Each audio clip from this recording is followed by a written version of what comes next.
Shout out Camino. It's Felly though. We're hanging out with Rob on Front Row Live talking about my new record, Surf Trap. Thanks for watching. I want to know the impact that Rage Against the Machine had in you wanting to be in this career. Rage was the first bridge to hip hop for me. So I liked like rock and roll type shit growing up. I was I like Taking Back Sunday, Saves the Day, Hawthorne Heights. Nice. And then Rage was like rapping, and I was like, oh shit, this is awesome. So yeah. So I mean, you kind of started out doing the rock bands, and how long ago into you doing pursuing rock bands did you actually jump into hip hop? Like, I mean, was it immediately after listening to Rage? Was it sometime after? So like 8th grade, I found out about Rage. Mm-hmm. 9th grade, I started making hip hop beats, and that was mostly from like. That was quick. Yeah, I mean, I thought it was cool that that people would sample. I was like, where'd they get all these sounds from like the 50s and shit? I was like, that's awesome. Started sampling and like getting record players and had an MPC. You could see me on YouTube back in the day with MPC.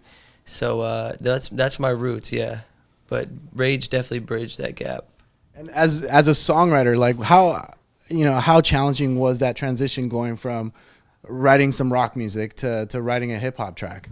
It was easy. It was Was more it? yeah, it was more fun. It was like you didn't have to try so hard. Like a lot of the rock songs, you're like, oh, this has to be so deep, Right. and all this. And then when you could write a rap song, I mean, especially as like a 9th grader who is totally new to like hip hop and shit, and is white and is like not like your ideal rapper, and so it's just like you have like nothing to lose at that point. It's like you're playing around, and then it turns like serious.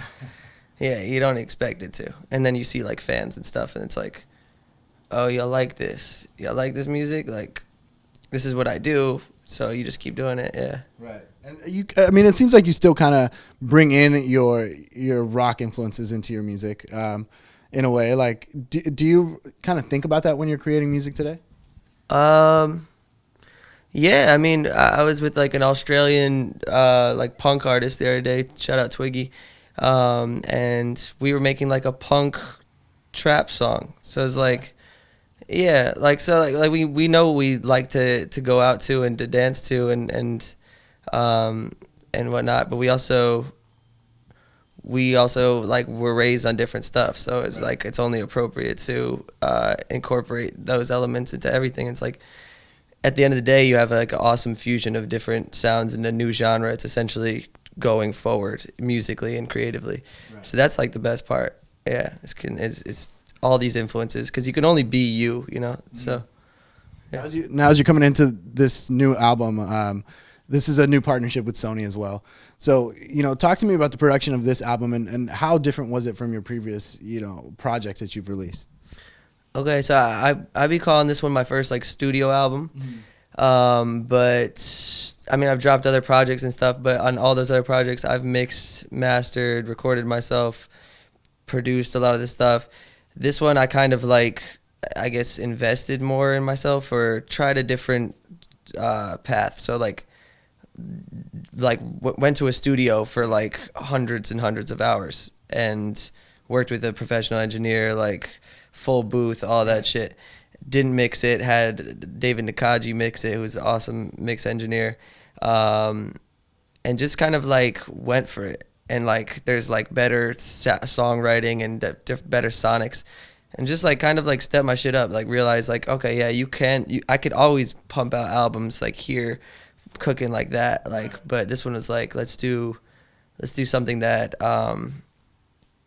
kind of can compete. I don't like that word, but like sonically is like professional. Like let's get this shit like professional. Yeah. But I mean, your previous work has been actually making noise, so it's like, why do you feel this? Going into a professional studio and having an engineer and having that whole team behind you, why did you feel like that was actually needed? I don't think nothing's ever needed. Like you could add or subtract to your process at any time. Yeah. So like I'm not saying I'm only doing studio albums like this now, right. But this next project is coming off a project that I made completely in my bedroom, produced every sound you hear on it, Winters in Brooklyn, and that was like me doing the least, and this one's kind of like me doing the most. And so it's just like there's no right answer. It's just like different time periods call for different things that you have to do. My next one, who knows, maybe we'll record it on tape, maybe we'll who knows. Like it's just about doing different things and exploring, but my fans have never heard anything like of this process. Right. Yeah. So now coming into work with producers, like that's usually challenging when you're not used to working with outside people from outside of your team. So when you wrote these tracks and kind of presented them to these producers, like was that kind of intimidating at any point? Not really. We made a lot of them together, but then we also made a lot of them where they would make the beat and I would like sit on it and come to them with whatever I come with. Yeah.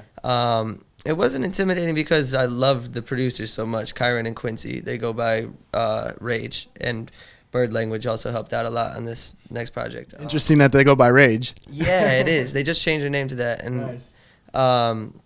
Yeah, they're two dudes that I found in Brooklyn just at a random session, and we like just kind of like hit it off, and like they produced almost every beat on that. Yeah. But I guess it was kind of out of my comfort zone because they grew up listening to different stuff. They're from Brooklyn, born and raised. Right. They have different influences. They're a little older than me. They're like 25, 6, 7, I don't know.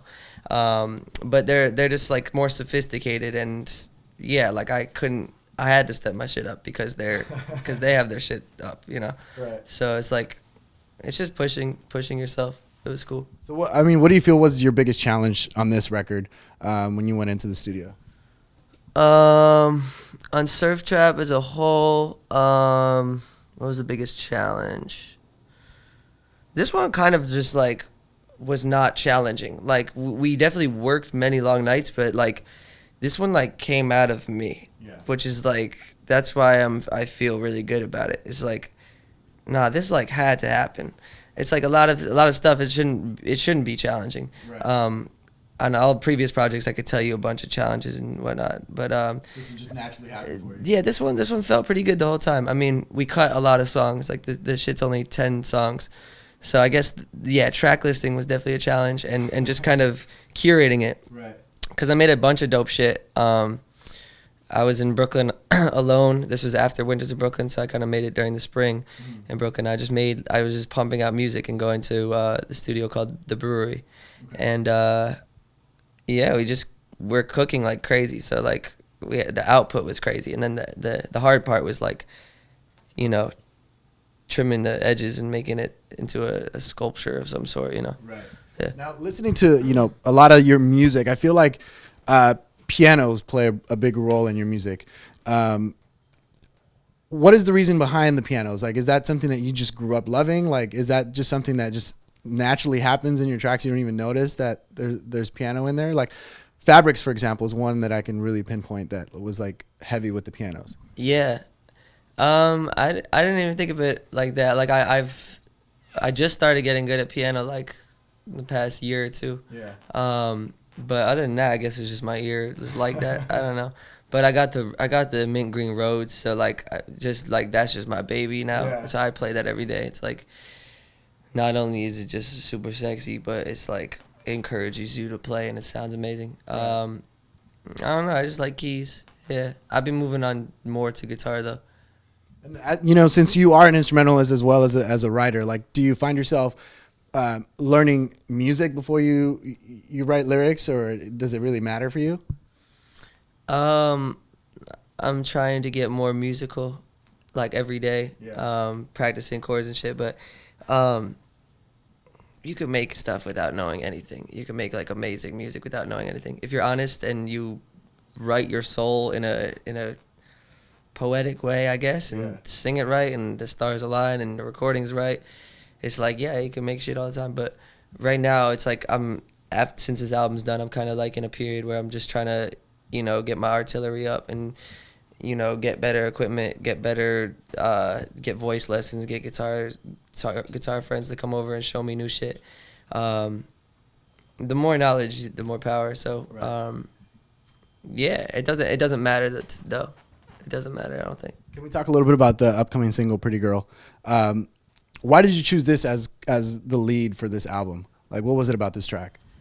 This one is it's because I never want to like come out with some like ingenuine shit like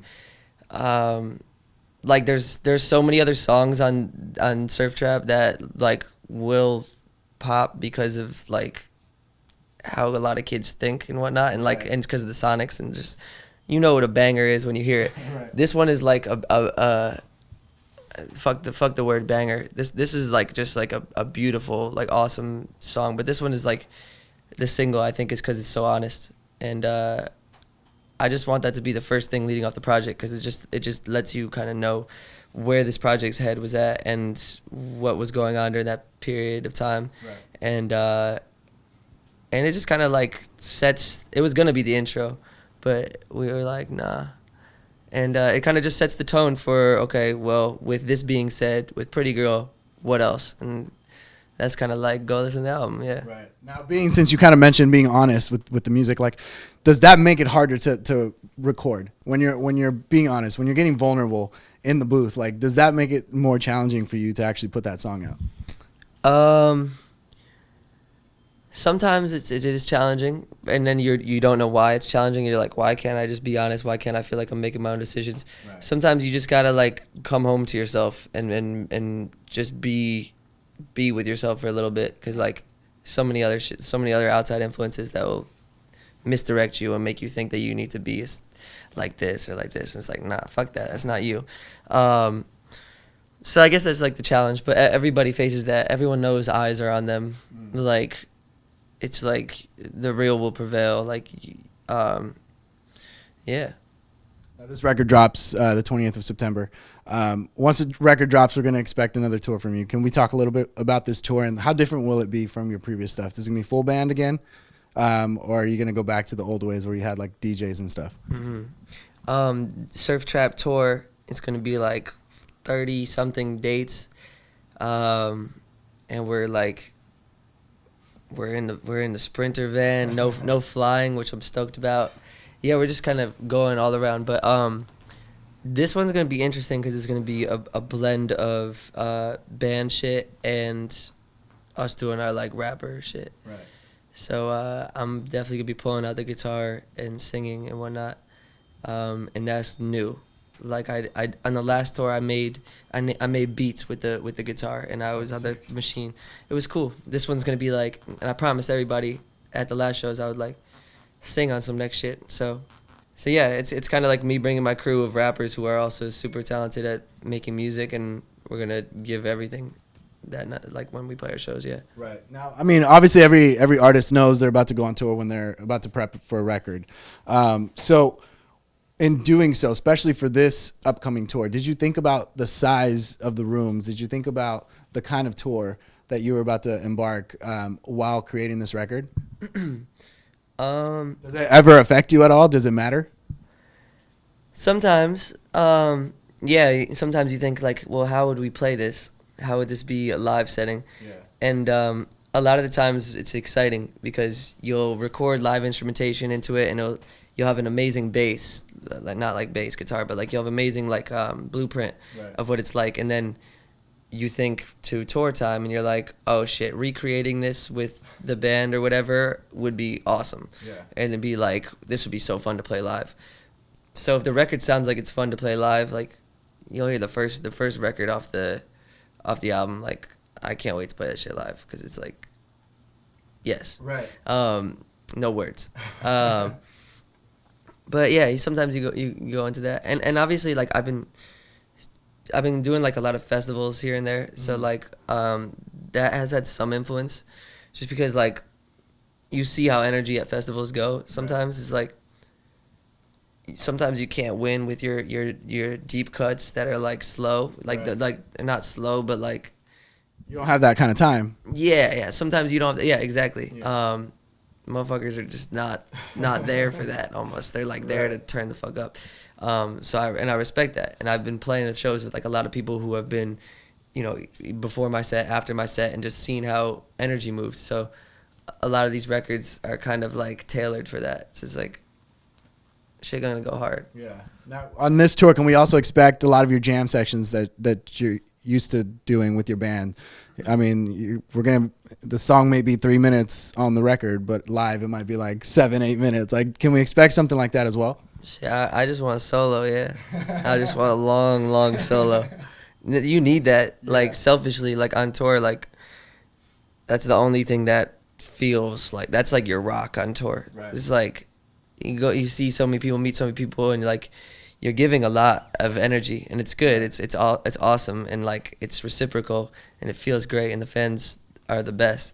But like at the end of the day, like that time you have to like really hone in on your craft and go back to like day one is like that's the shit.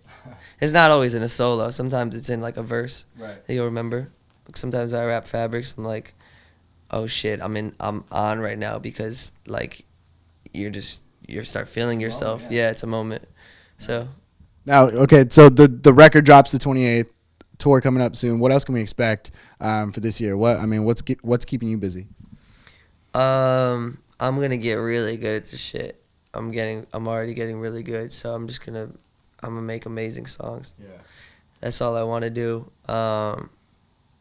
Yeah, I'm kind of just realizing that's all that I care about. Like, obviously there's like videos and all this promo shit. Like, let's do all that. We're gonna do all that, but I want the next shit to really be like special. Yeah, and it has been sounding so. There's better music. Nice. Well, I can't wait for the record to drop. Surf Trap drops September 28th. Felly will be on tour real soon. Thanks for hanging out here on Front Row Live. And don't forget, click that subscribe button.